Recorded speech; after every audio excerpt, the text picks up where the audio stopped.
오늘 우리에게 주신 하나님의 말씀에는 말씀의 목적이 있습니다.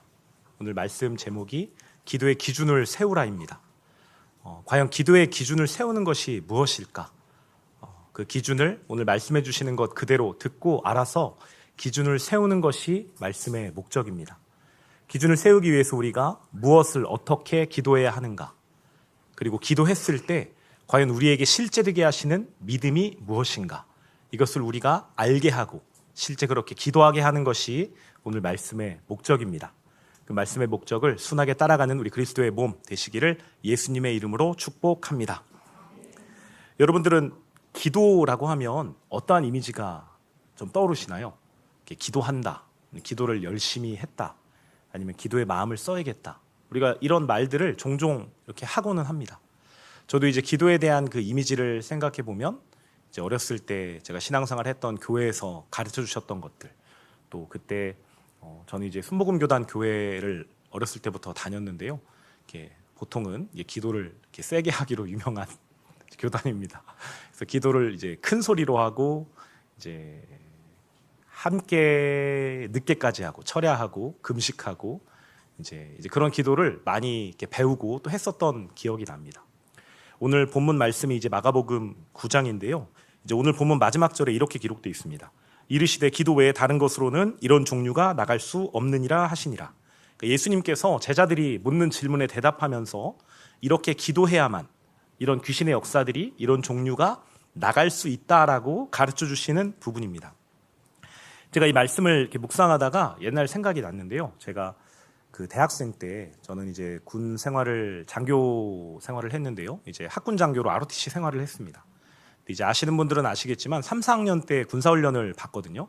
근데 군사훈련을 받을 때 그 꽤 괜찮은 옷을 주고 그 이렇게 007 가방도 주고 그걸 이렇게 들고 다니면서 이렇게 수업을 받는 기간들이 있습니다. 그래서 이제 일주일에 이틀은 이제 군사훈련을 받는 날은 그 단복, 학군 단복이라고 했는데요. 학군 단복을 깔끔하게 입고 그 다음에 이제 그 007 가방이라고 부르는데 저희들은 박스라고 했습니다. 그 박스를 이렇게 왼손에 이제 군대 용어로 파지하고 이렇게 들고 다니면서 훈련을 받았던 기억이 납니다. 이제 학교마다 이제 학군단이 있는 학교들이 많이 있었는데요. 그 보통은 그 박스에다가 그 007 가방 이렇게 보면은 위쪽에 이렇게 손잡이 있고 이렇게 손잡이 선이 있고 그다음에 손잡이 앞뒤로 이렇게 그 빈 공간들이 있습니다. 거기에 이제 이름이랑 자기 전공이랑 그다음에 좌우명을 적게 돼 있었습니다. 근데 좌우명이 이제 한글로 적는 건 아니고요. 이제 영어 스티커가 있어가지고 영어 알파벳 스티커로 거기에 이제 좌우명을 적는 거죠. 대문자로. 제가 이제 그 이야기를 듣고 이제 3학년이 돼서 그 박스를 받았는데 이제 자기 이름이랑 학과랑 그다음에 좌우명을 적어야 된다. 그래서 이제 고민을 한참 했죠. 무엇을 적을까? 이제 제 옆에 같이 신앙생활하던 친구가 이제 코람데오라고 적더라고요. 이제 하나님 앞에 있는 그 신앙을 확인하겠다. 이제 그런 마음인 거죠. 저도 이제 그 문구를 고민하다가 제가 적은 그 말씀이 이 마가복음 9장 29절 말씀이었습니다. 이제 앞에 예수께서 이르시되는 빼고요. 이제 영어로 적어야 됐으니까 이제 기도의 다른 것으로는 이런 종류가 나갈 수 없느니라. 이거를 이제 영어로 적었습니다. 이제 제가 기억하기로 이제 NLT 버전으로 적었는데요. This kind can be cast out only by prayer. 이렇게 이제 영어로 제가 적었던 기억이 납니다. 그러니까 제가 그걸 적으면서 제 좌우명이라고 해서 이제 그걸 적은 거잖아요. 기도 외에 다른 것으로는 이런 종류가 나갈 수 없다. 기도 외에 다른 것으로는 이런 종류가 나갈 수 없다. 그러니까 저에게 그 당시에 기도에 대한 그 이미지가 기도를 통해서 하나님의 능력을 받을 수 있고 또 기도를 통해서 사단의 어떠한 역사들을 대적할 수 있고 또 귀신을 쫓아낼 수도 있고 하는 그런 역사들이 있겠다. 내가 기도에 힘을 쓰고 마음을 써야겠다라는 그 각오를 이제 다진 거죠. 사실 그 문구가 이제 영어로 써 있기 때문에 약간 그 멋도 있었습니다. 어쨌든 이제 영어에 대한 그런 멋도 있고요. 어쨌든 기도에 대한 그 기대를 가지고 제가 거기에 적었는데요. 그런데 제가 그 기도에 힘을 써야겠다라는 그 생각을 가지고 신앙생활을 대학교에서 특별히 이제 많이 했는데 제가 여러 번 나눠드렸듯이 제가 대학교 가기 전까지 배운 것은 이제 기도를 세게 해야 된다. 열심히 해야 된다. 돌파해야 된다. 문제가 있으면 기도해서 그 응답을 받아야 된다라고 저는 그렇게 배웠습니다. 실제 그렇게 하려고 했어요. 근데 제가 여러 사건을 만나고 기도를 하면 할수록 주님께서는 저에게 어떠한 그 기도의 응답의 모습으로 저에게 문제를 해결시켜 주시기보다는 단지 그냥 하나님을 마음 가운데 얻게 해주셨습니다. 그러니까 기도를 하다 보니까 문제가 이제 더 이상 문제가 아니게 된 거예요. 그러니까 문제가 없어지진 않았습니다. 계속 그 문제는 있는데 제 안에 주님으로 인한 그 평안을 주시고 어떤 미워하는 사람, 관계가 어려운 사람, 또 어떠한 어려운 상황이 있어도 그냥 주님이 내 안에 계시니까 뭐 이게 별 문제 아니구나. 그냥 괜찮구나. 피해를 감수해도 되겠구나. 내가 그런 어떤 어려운 상황들을 감수해도 되겠고 내가 두려워하는 그 상황이 주님 계시니까 그냥 뭐 있어도 되겠구나 라는 그런 주님의 은혜를 많이 주셨습니다. 그러면서 제가 천천히 이제 알게 된 것은 기도를 통해서 응답을 받아야 한다라고 내가 배우고 또 후배들에게 그렇게 이야기했었는데 이게 아닐 수도 있겠다. 기도라고 하는 것은 하나님 자신을 얻는 것이고 하나님 자신을 내 안에 주셔서 내 안에 그 하나님이 가득한 그 기쁨과 평안을 누리게 하시는 거겠구나 라는 것을 저의 그 대학 생활을 통해서 조금씩 알게 해주셨습니다. 그때 당시에 지금처럼 말씀으로 복음으로 이렇게 선명하게 기준이 세워지진 않았었는데요. 그럼에도 불구하고 제가 하나님을 얻을 수 있다는 것을 그 기도의 생활들을 통해서 기도에 힘을 쓰는 그 경험들을 통해서 많이 경험하게 해주셨습니다. 오늘 또한 동일하게 말씀이 말하는 기도가 무엇인가, 말씀이 말하는 기도를 어떻게 해야 하고 실제 그 기도를 말씀 따라 했을 때 어떠한 믿음의 실제됨을 우리에게 주실 것인가, 그것이 말씀을 통해서 선명해지는 여러분 되시기를 예수님의 이름으로 축복합니다. 오늘 본문이 마가복음 9장입니다. 이제 14절부터 29절까지가 이제 같은 내용인데요. 저희는 이제 14절에서 19절, 28절, 29절을 읽었습니다. 이제 그 기도 내용을 보면 어떠한 사람이 이제 예수님께서 변화산 사건을 이제 경험하게 하시죠. 제자 3명을 데리고 어떤 높은 산으로 가셨다고 합니다.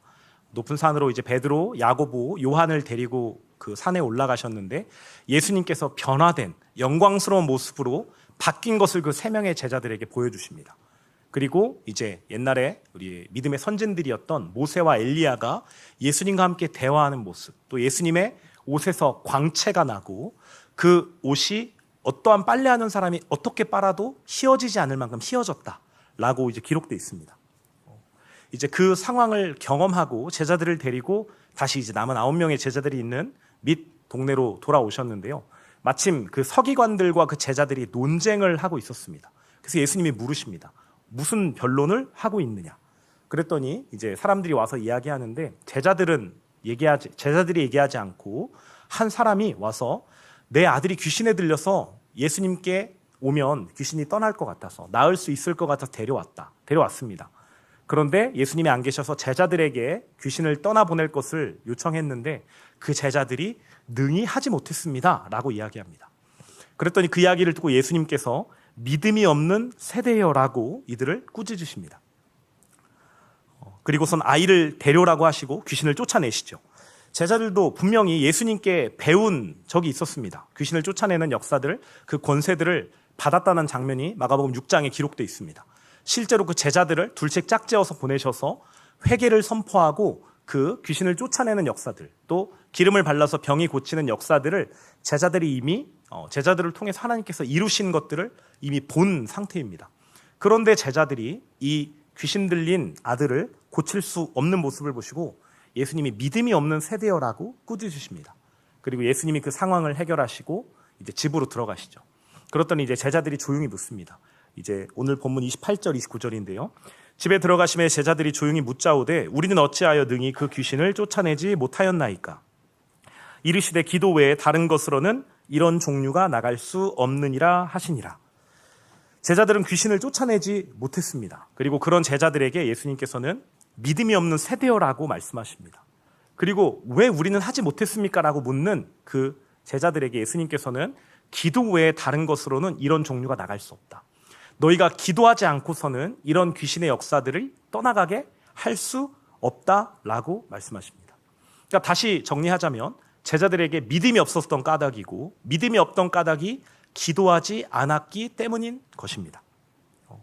그런데 여기서 한번 우리가 생각해 보아야 할 것이 있습니다. 아까 말씀드렸던 것처럼 마가복음 6장에 이미 제자들에게 귀신을 쫓는 권능을 주셨다라고 기록되어 있습니다. 오늘 본문이 마가복음 9장이니까 시간상으로 정말 이렇게 어느 정도의 시간이 지났는지는 알 수 없으나 이미 그 과거의 제자들에게는 예수님이 귀신들을 쫓는 권능을 주시고 또 짝지어 보내시면서 복음을 전하게 하시고 또 병도 낫는 역사들을 보게 하셨어요. 근데 그것에 대해서 제자들이 자신도 할 수 있다라는 그 믿음이 있었고, 그래서 그 아비가 아들을 데려왔을 때 자신이 그 아들을 고치려고 시도했을 것입니다. 그렇지 않았다면 아마 예수님이 오실 때까지 기다렸거나 예수님께 연결했었겠죠. 그러나 그렇게 하지 않았습니다.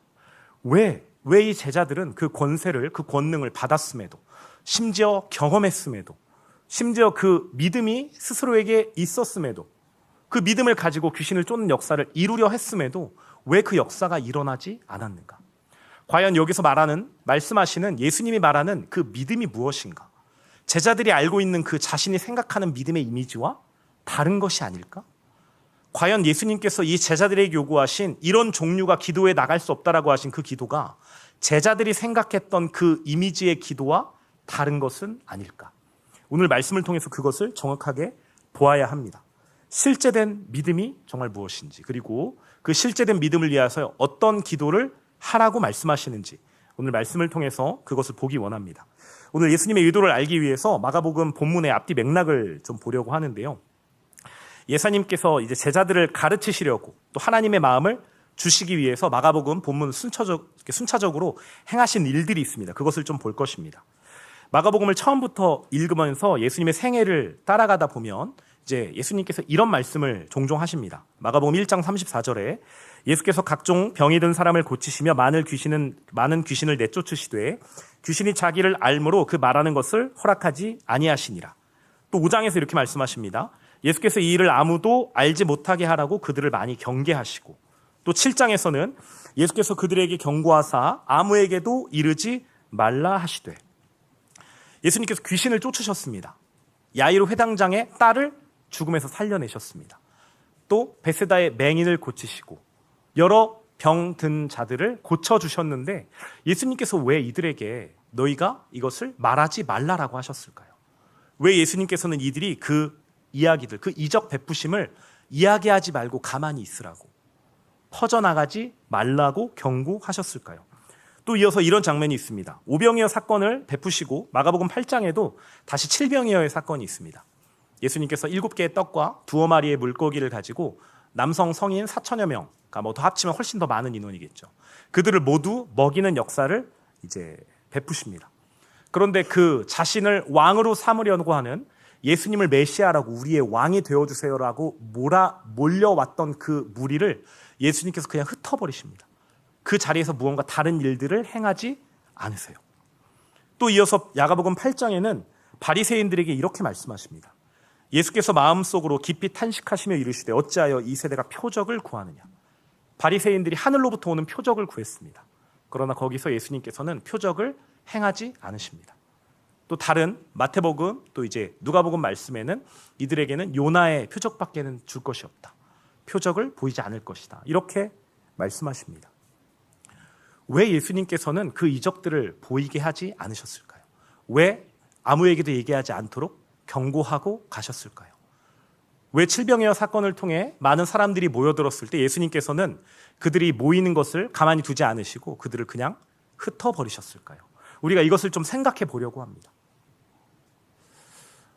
예수님을 통해서 병이 나은 사람들의 소문이 퍼져나갈수록 사람들은 예수님의 소문을 듣고 더 모여듭니다. 더 예수님이 위대하신 선지자라는 것, 메시아라는 것, 또 어떠한 세례 요한이 다시 살아난 사람이라는 것, 이런 믿음들이 있었습니다. 예수님을 찾아와요. 그러나 그들의 그 가치가 하나님께서 기도하신 대로, 예수님께서 그 이적들을 베푸신 대로 이들이 회개하고 하나님을 주목하지 않았습니다. 누가복음 10장 13절에 이렇게 말씀하시죠. 화 있을진저 고라시나 화 있을진저 벳세다야, 너에게 행한 모든 권능을 두로와 시돈에서 행하였더라면 그들이 벌써 베옷을 입고 제에 앉아 회개하렸으리라. 예수님께서 이적을 베푸시며 기대하신 바는 이것이었습니다. 회개하고 돌이켜서 하나님을 주목하는 것, 하나님이 그 마음에 채워지는 것. 그러나 이 많은 사람들은 그렇게 하지 않았습니다. 예수님을 따르지 않았고 예수님을 따르는 듯 했으나 결국 예수님을 자신의 세상을 강화하는 것에 이 땅의 안전 기반을 닦는 데 도구로 사용하려고 했습니다. 그래서 예수님께서 그들에게 말할 것을 허하지 않으시고 칠병이어 사건 가운데 사람들을 그냥 흩으셨던 것입니다. 우리가 이제 몇 개월 정도 지났는데요. 몇 개월 정도 전에 이제 마가복음 8장을 통해서 베세다의 맹인 치유에 대한 말씀을 또 받았습니다. 베세다의 맹인을 이제 사람들이 데려옵니다. 그 맹인을 데려오시는데 예수님께서 그들의 기대대로 이 맹인을 치료하지 않으세요. 그 자리에서 치료하실 수 있음에도 불구하고 그 맹인을 이끌고 마을 밖으로 나가십니다. 그리고 그 맹인의 눈에 침을 뱉으세요. 그리고 안수하고 이 병을 낫게 하려고 하시는데 한 번만에 낫지 않습니다. 그리고 다시 물어봅니다. 무엇이 보이느냐? 그 맹인이 대답합니다. 어떠한 나무 같은 것들이 걸어다니는 것이 보입니다. 그래서 예수님께서 한 번 더 손을 얹고 안수하여서 그 병이 완전히 낫는 것을 보게 하십니다. 그리고 그 맹인, 그 나은 사람에게 마을로 다시 들어가지 말라라고 하는 본문을 우리가 보았습니다. 왜 예수님께서는 한 번에 고치실 수 있는 능력이 있으셨는데 하지 않으셨고, 왜 그들을 데리고 온 사람들 앞에서 마을 안에서 이 맹인을 치료하지 않으셨을까? 왜 예수님께서는 모욕적일 수 있는 그 환자에게, 그 병든 사람의 눈에 침을 뱉어서 치료하셨을까? 사실 그렇게 하지 않으셔도 분명히 하실 수 있는 능력과 위엄과 영광이 있으신 분일 텐데 왜 그러셨을까? 그때 우리는 예수님께서 우리의 그 기대와 가치를, 이 땅을 강화하려는 기대를 완전히 박살내려고, 완전히 깨려고, 오히려 그 모욕하는 의미로 너희의 그 가치를, 땅을 강화하고 땅을 향해 가려는 너희의 그 가치를 모욕한다라는 의미로 침을 뱉으시고, 너희들의 기대대로 하지 않으려고 마을을 데리고 밖으로 나가시고, 그리고 한 번에 낫게 할 수 있음에도 너희의 기대대로 하지 않으셨다라는 것을 보았습니다. 예수님께서는 그 모든 기적을 통하여서 우리의 가치가 이 땅 가운데, 이 땅에 있는 어떤 가치가 우리 마음에 무거워지고 커져가도록 허용하지 않으십니다. 그것을 원하지 않으셨습니다. 그래서 오늘 이 사건들을 이루어 가시는 거죠. 마가복음 7장 36절에 똑같이 그래서 말씀하십니다. 예수께서 그들에게 경고하사 아무에게도 이르지 말라 하시되, 이 땅의 것을 나의 현실 삼는 사람들에게 지금 이렇게 믿어서는 안 된다고, 너희가 돌이켜서 하나님을 보아야 한다라는 것을 그 공생의 삶 전체를 통하여서, 마가복음의 흐름을 통하여서 말씀해 주시는 것입니다. 우리가 지금 오늘 말씀이 기도에 대한 말씀입니다. 기도의 기도의 기준을 세우라. 과연 하나님께서 원하시는 기도가 무엇인가? 오늘 지금까지 살펴본 그 말씀들, 마가복음 내용들을 통해서 우리가 알 수 있는 것은, 하나님께서 예수님을 통하여 우리에게 원하시는 것은 이 땅의 가치를 강화하는 기도를 원하지 않으시는구나.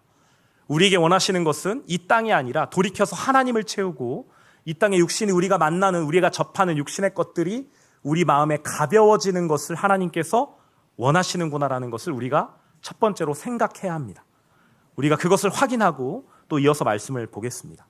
마가복음 8장 후반부에는 이제 예수님께서 길을 가다가 제자들에게 물으십니다. 사람들이 나를 뭐라고 말하냐? 나를 뭐라고 하느냐? 그때 이제 제자들이 대답합니다. 더러는 세례 요한, 더러는 엘리야, 더러는 선지자 중에 하나라고 합니다. 그랬더니 이번에 다시 물으십니다. 또 물으시되 너희는 나를 누구라 하느냐? 그러니 베드로가 대답하되 주는 그리스도 신이다 하매. 우리가 많이 들었던 베드로의 신앙 고백입니다. 이제 다른 본문에는 주는 그리스도시요 살아계신 하나님의 아들이십니다 라고 이제 고백합니다. 예수님께서 그 고백 너가 하게 하신 것은 너가 아니라 하나님이시다. 그 고백이 복되다. 그 신앙, 그 반석 위에, 너는 베드로인데 이제 그 반석 위에 내가 내 교회를 세울 것이다. 음부의 권세가 그 교회를 넘어뜨리지 못할 것이다 라고 말씀하십니다. 이 베드로는 이 고백을 통하여서 예수님을 주라고 표현합니다. 나의 주인, 그리고 그리스도라고 표현합니다. 그리스도가 다른 뜻이 아니죠. 메시아, 구세주라는 의미입니다. 우리를 구원할 자, 우리를 천국 소망으로, 하늘 아버지께로 이끌 자라는 고백입니다. 그런데 베드로의 칭찬이 거기서 끝나지 않았습니다. 예수님께서 바로 말씀하십니다. 무엇을 말씀하시냐면, 내가 고난받아서 죽음에 넘겨지고 다시 부활할 것이다라는 것을 말씀하십니다. 이 타이밍에, 베드로의 신앙 고백을 기쁘게 받으셨던 그 타이밍에, 베드로가 주는 나의 그리스도이십니다, 나의 주인이십니다라고 말한 그 타이밍에 예수님께서는 나의 죽음과 부활에 대해서 말씀하십니다. 그런데 베드로가 거기서 그 예수님의 말씀을 그대로 받지 못합니다. 어찌 그럴 수 있겠습니까, 주님? 어찌 예수님이 죽으실 수 있겠습니까? 그랬더니 예수님으로부터 엄청난 말씀을 듣죠. 사단아, 내 뒤로 물러가라. 너는 나를 넘어지게 하는 자로다. 너가 하나님의 일을 생각하지 아니하고 사람의 일을 생각하는도다. 우리가 이 맥락 가운데 이 베드로의 신앙 고백, 그리고 예수님께서 말씀하셨던 죽음과 부활에 대해서, 그리고 다시 베드로가 예수님께 항변했던 내용들을 우리가 맥락상에서 좀 보아야 합니다. 왜 예수님은 이 타이밍에 자신의 죽음을 말씀하셨을까? 그리고 왜 베드로는 그 자리에서 그렇게 심한, 어찌 보면 사단이라고까지 예수님께서 말씀하셔야만 했는가? 예수님은 베드로의 그 신앙 고백이 실제 되도록 제자들을 통해 제자들에게 가르침을 주시고 싶었습니다. 우리의 머리로 이해한 그 예수님에 대해서, 우리의 머리로 이해한 하나님에 대한 믿음에 대해서, 과연 우리의 머리로 이해한 그 말씀이, 그 신앙 고백이 주님이 나의 하나님이시고 나의 주인이십니다라고 고백한 우리의 머리로 이해한 그 이해가 과연 심령 가운데 정말 자리 잡았나? 베드로가 고백했던 주가 나의 주인이십니다, 나의 구세주이십니다라고 고백했음에도 불구하고 예수님이 십자가로 간다라는 말씀을 듣자마자 항변할 수밖에 없었던 이유가 무엇이었을까?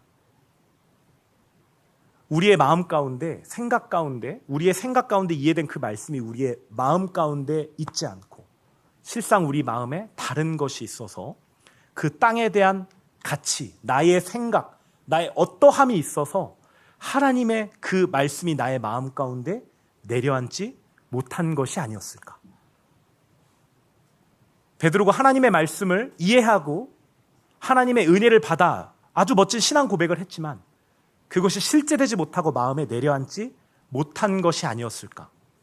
그리고 과연 우리의 마음 가운데 정말 하나님이 계셔서 하나님의 그 말씀하신 그 머리로 이해한 말씀이 과연 우리의 심령 가운데 새겨져 있는가?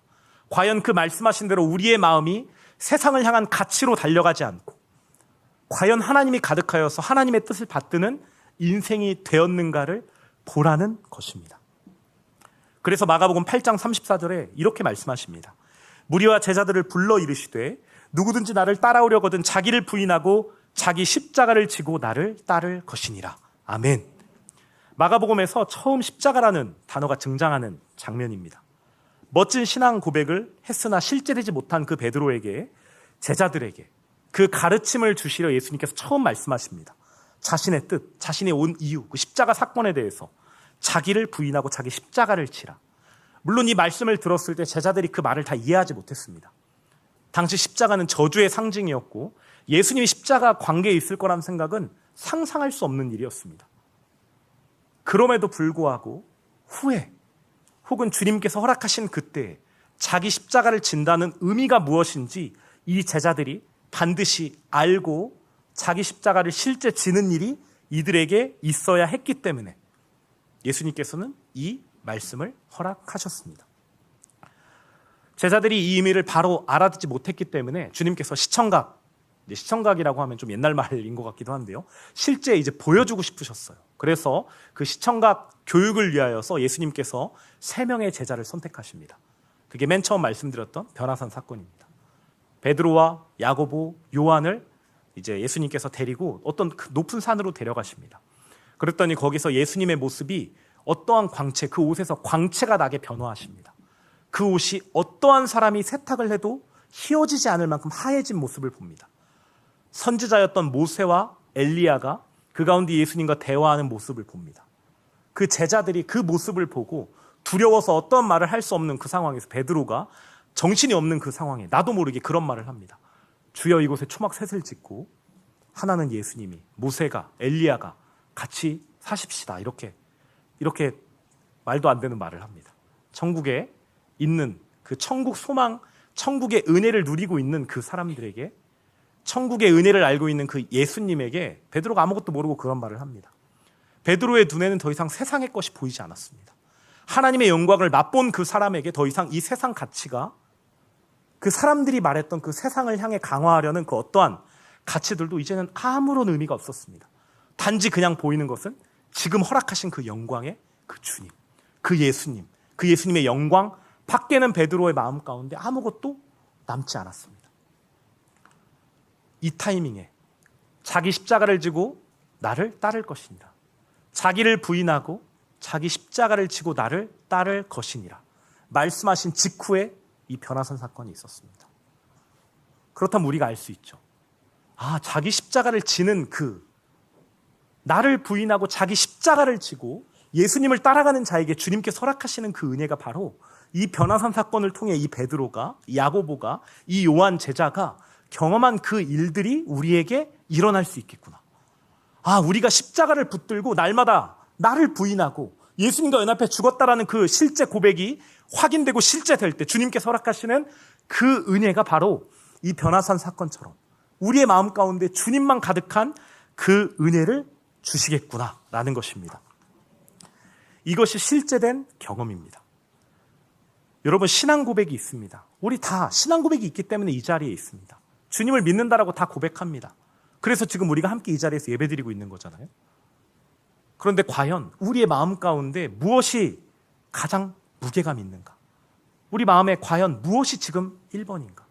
우리 마음 가운데 무엇이 가장 현실되어 있는지를 정직하게 보지 않으면 베드로와 같이 멋있는 신앙 고백을 남들이 보기에 정말 흠없고 정말 멋있다, 박수 쳐줄만 하다라고 하는 그 신앙 고백을 한다 할지라도 예수님께서 내가 죽을 거야 라고 말씀하실 때 그럴 수 없다라고 나의 주인을 대적하고 하나님의 일이 아니라 사람의 일을 생각하는 질책을 받을 수 있는 사람이 될 수 있다는 것, 우리가 정직하게 보아야만 합니다.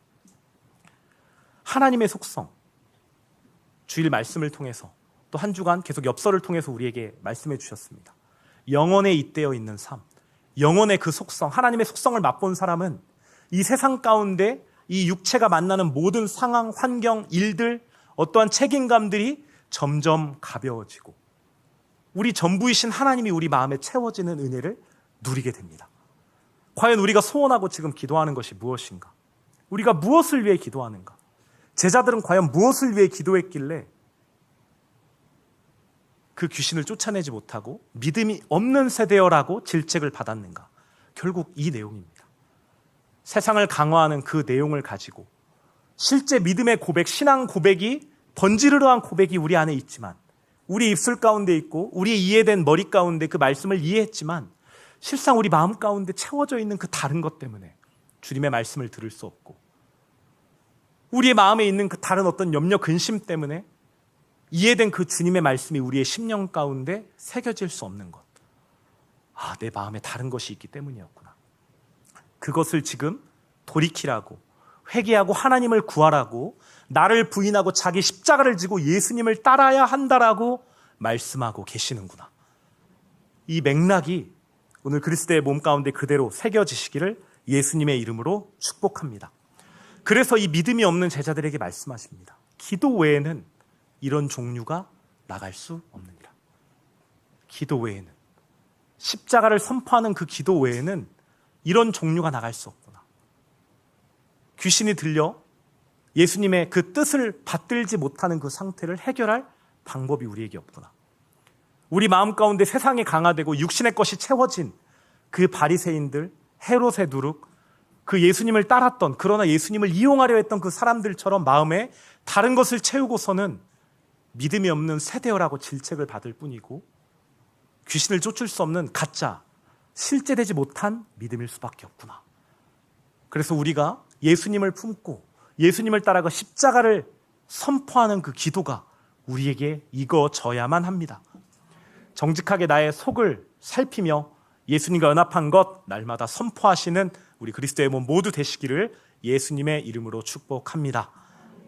오늘 이 믿음에 대한 이해를 새롭게 하고 나면 이제 마가복음을 읽을 때 그 내용들이 정말 새롭게 보이기 시작합니다.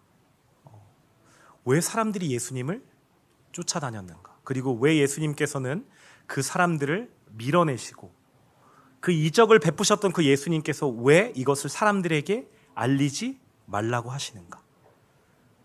왜 베드로가 신앙 고백을 제대로 했음에도 불구하고 그것을 복되다라는 하나님의 예수님의 말씀까지 들었음에도 예수님에게 항변할 수밖에 없었는가? 이제 다 이해됩니다. 아, 마음 가운데 세상의 것이 가득한 실제되지 못한 믿음이었구나. 그 기도가 무르익지 않았고 그 십자가 연합이 실제되지 못한 까닭이었구나.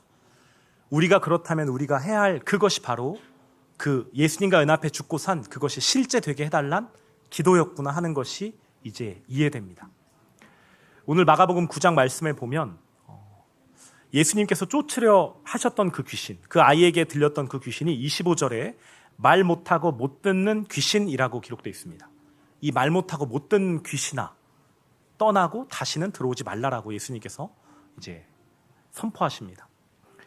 듣지 못하고 말하지 못하는 귀신, 소통하지 못하는 귀신입니다. 그 아들이 소통하지 못하게 했습니다. 여러분, 귀신의 역사가, 귀신의 하는 일이 바로 그것입니다. 우리가 하나님과 소통하지 못하게 하는 것, 하나님의 말씀을 듣지 못하게 하고 심지어 그 말씀을 들었다 하더라도 그것이 마음에 실제되지 못하게 하는 것. 그래서 하나님의 말씀을 대적하고 듣지 못하게 하고 왜곡하고 하나님께 대화하는 그 하나님과의 사귐의 교제가 그 십자가 연합을 선포하는 기도를 하지 못하게 하는 것이 바로 귀신의 역사입니다. 여러분, 이제 정직하게 나의 속을 봐야 합니다. 내 마음에 주님이 아니라 다른 것이 있었다면 그것이 바로 귀신의 영향력 아래에 있었던 것이고, 이 아들이 그러했던 것처럼 듣지 못하고 말 못하는 귀신이 들린 것과 같은 상태이구나. 내가 바로 귀신 들린 사람이구나. 내가 지금 주님과 단절된 상태이고 주님과 소통할 수 없는 그 심각한 상황 가운데 있구나를 우리가 이제 알아야 합니다. 그래서 우리가 기도하기 원합니다. 오늘 그 귀신 들린 아이의 아버지가 예수님에게 이렇게 말합니다. 내가 믿나이다. 나의 믿음 없는 것을 도우소서. 내가 믿습니다, 주님. 믿고 싶습니다. 정말 주님의 그 주신 말씀을 따라서 내가 십자가 연합을 선포하고 싶습니다. 그러나 나의 믿음 없는 것, 실제되지 못한 나의 믿음, 실상 주님을 구한다라고 고백하지만 기도의 자리로 나가는 것 같지만 마음에 다른 것이 가득한 이 믿음 없는 자를 긍휼히 여겨달라고 우리 함께 기도해야 합니다. 그리고 그런 기도를 했던 그 아버지에게 예수님께서는 그 주님의 역사를 보여주십니다. 우리 시간 그 소원을 가지고 함께 기도하기 원합니다. 나 예수님과 연합해 죽었습니다. 주님, 실상은 내가 귀신 들린 자였고 내가 귀신의 영향력 아래에 있어서 하나님의 말씀을 듣지 못하는 자였습니다. 말씀을 듣고 이해해서 내 머리로는 그 지식이 있지만 그것이 마음에 내려앉지 못하는 마음에 다른 것이 채워진 자였습니다. 주님, 불쌍히 여겨 주옵소서. 나 예수님과 연합해 십자가에서 죽었다고 그 소원 우리 함께 올려드리기 원합니다. 우리 이것을 위해서 함께 기도하고요. 또 장례 일정 중이신 우리 목사님과 목사님 가문 가정을 우리 함께 중보하기 원합니다. 예수 그리스도의 그 평화가, 하늘 소망이 그 모든 과정과 가족 가문 가운데 가득하게 해달라고 이 시간 우리 주여 한번 부르고 함께 기도하도록 하겠습니다. 주여! 할렐루야. 주님 참 감사합니다. 오늘도 말씀을 허락하시며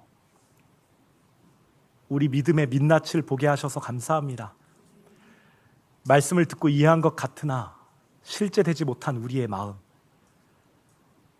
말씀을 듣고 십자가 연합을 선포하는 것 같으나 실상 우리 마음에 다른 것이 채워져 말씀에 설득되지 못하고 우리 마음에 새겨지지 못하고 마음에 주님보다 다른 것이 무거웠던 우리의 존재를 돌이켜 회개합니다.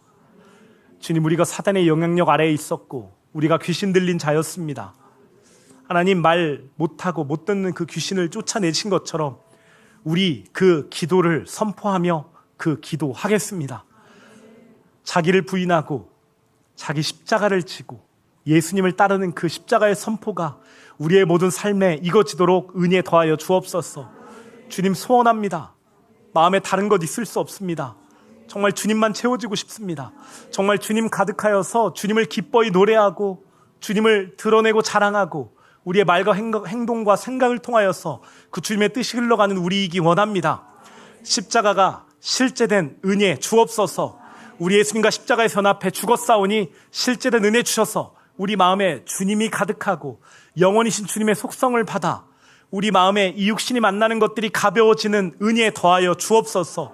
그 은혜 우리의 모든 삶 가운데 실제되도록 우리의 모든 기도가 그렇게 세상을 향하지 않고 주님을 향하도록 은혜에 더하여 주옵소서. 주님, 우리 말씀 듣고 싶습니다. 머리로 이해하는 데 그치지 않고 정말 실제된 그 은혜, 변화산에서 하나님의 영광을 보았던 것처럼 우리 마음 가운데 구속한 주만 보이는 그 은혜 실제되기 원합니다. 주님, 우리 말씀의 통로 아침 목사님 세워주셨사오니 주님의 성령으로 붙들어 주옵소서. 주님의 힘도 주시고 마음도 주시고 주님의 말씀 풍성히 주셔서 그 말씀의 통로로 기름 부어 주옵소서. 우리 듣는 그리스도의 몸, 주님의 말씀 그대로 받기 원합니다. 듣는 귀 주셔서 듣고 이해함에 그치지 않고 꼭 우리의 속을 살피며 십자가를 선포하며 주님이 마음에 채워진 그 은혜, 영혼에 잇대어 우리 육신이 만나는 모든 것들이 가벼워지는 은혜 실제되도록 함께하여 주옵소서. 우리 장례 일정 가운데 있는 우리 목사님과 가족들을 주님께 의탁합니다. 우리 하늘 가족들 주님과 함께하는 그 기쁨이, 그 예수님의 평화가 그 모든 과정 일정 가운데 함께하도록 주님의 성령으로 안위하여 주옵소서. 주님, 우리의 삶을 주님께 의탁합니다. 주님의 말씀 더 순하게 따라가는 그 기쁨과 감사 넘치는 우리 모든 목사님으로부터 우리 모든 사역자 또 모든 초원지기 로드십 우리 모든 한 사람 한 사람 되도록 함께하여 주옵소서. 감사합니다. 사랑합니다. 모든 것 사랑하는 예수님 이름으로 기도드립니다. 아멘.